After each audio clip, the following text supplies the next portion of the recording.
Hi, and welcome to Global One Media.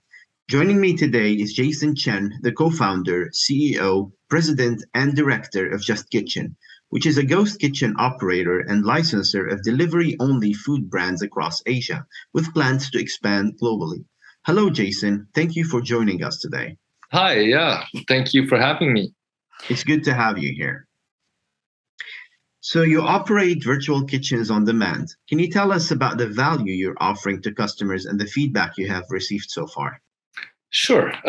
So we operate in various markets. We're in Taiwan, in Hong Kong, in Malaysia, in Philippines, and in Thailand. So one of our goals of being in all these different markets is obviously offering them authentic and good value food that's got consistency and great taste. But more importantly, one of our strategies from the very beginning, as we enter into so many different markets, is to also to absorb the authentic food from each and every market and make it global. So we'll have something from Thailand that's authentically Thai, and we can bring it back and offer it into our network of kitchens in Taiwan, in Hong Kong. And same thing goes for our some of the brands that we have developed here or partnered with here from Taiwan. We're able to make it available for people to enjoy in Hong Kong and Thailand and the other markets as well.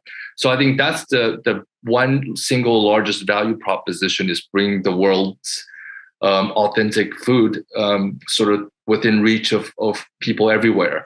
And that's something that we've set out to do from day one, and we're doing that now.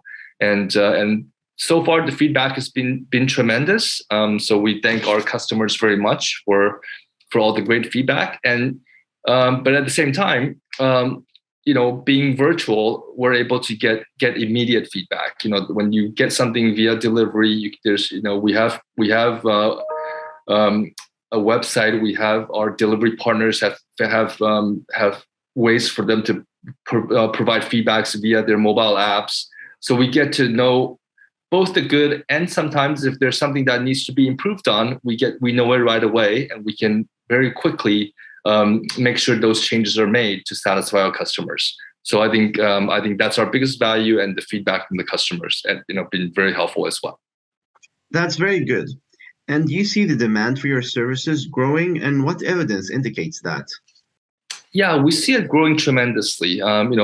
Delivery food market, it's been growing ever since early 2012, 2013. It's been growing single digits, and obviously COVID has really sort of propelled that growth.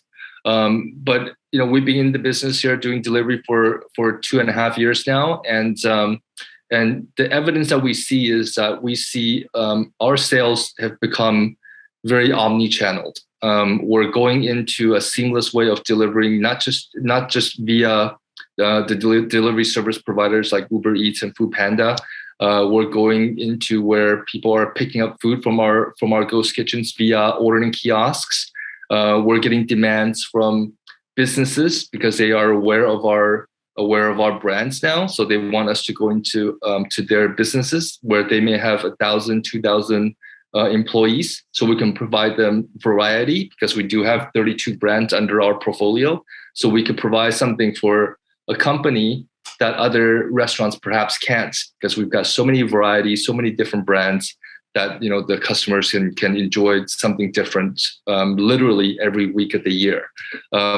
So those things are sort of evidences of our customers wanting our service.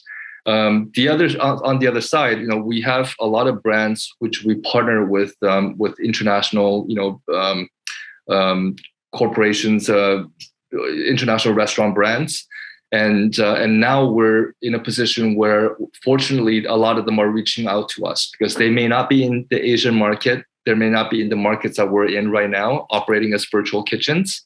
This is a great way for them to reach out to a brand new market, either for market testing or a way for them to very effectively and very quickly to enter a market and to see how well their brand will perform. So we're getting a lot of those inbounds. So I think all those things are sort of evidences of the fact that the demand for our service is increasing, and we're very grateful for it. And what is the biggest cost driver you're facing in your operations right now, and how are you handling it?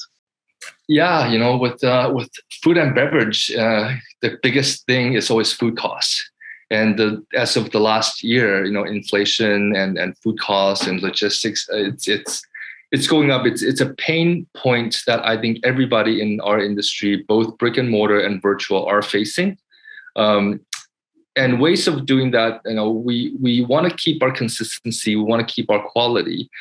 So ways of streamlining is the best way to sort of keeping our costs the same without having to raise too much price, without having to lose too much margin on our side.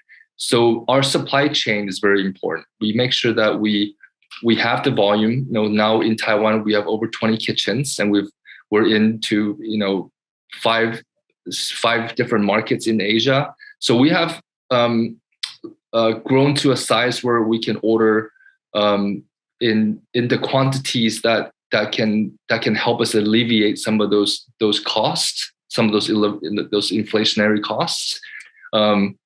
And at the same time, if we implement a very strict standard of operations, so that we make sure that our food waste is kept to a minimum, and we try to effectively, obviously, train our staff so that they can provide the dishes, and they can execute on each and every dish very efficiently. And I think by creating that efficiency, we're able to alleviate some of those increasing costs, so that our customers are not having to pay more and not having to be burdened because of these recent events. So yeah, I think efficiency, training, and then just scale, I think it's one of the things that's really helped us. That is excellent. And what factors do you think will support JustKitchen's valuation in the near future? Yeah, I mean that's an interesting question. I think it's two-sided. It's three-sided. I mean, there's us as operators, and there's the value proposition from our brand partners. What are we doing for the brands? For instance, we would partner with a brand that's going into a new market. In the present day sort of economic environment, they may not be able to get a franchisee to go in and open up 10, 20 brick and mortar restaurants. Whereas with us, they can enter into a market and get presence in 20 different locations virtually. So I think that's a big value proposition to a brand that would want to partner with JustKitchen. And to our customers, I think that our value proposition is what I had mentioned earlier. We're able to offer a distribution network of very authentic food from all different parts of the world to people in all different parts of the world. I think those two things combined creates our core competency, which is a large portfolio of brands that we're able to sell into various markets. If you're a one brand owner, you might only be able to serve one type of cuisine, say Italian food. Whereas as a consumer, you may not want to have Italian food every single day. Maybe variety always is a great value. So I think having a big portfolio of content and a big network distribution of kitchens that allows us to utilize that portfolio is the value that we're bringing that perhaps other people aren't. So I think that's the big value proposition. And of course, keeping our value. That is very good. Jason, thanks a lot for the information and joining us today. We look forward to hearing the next updates and developments from JustKitchen. Thank you very much. I appreciate it.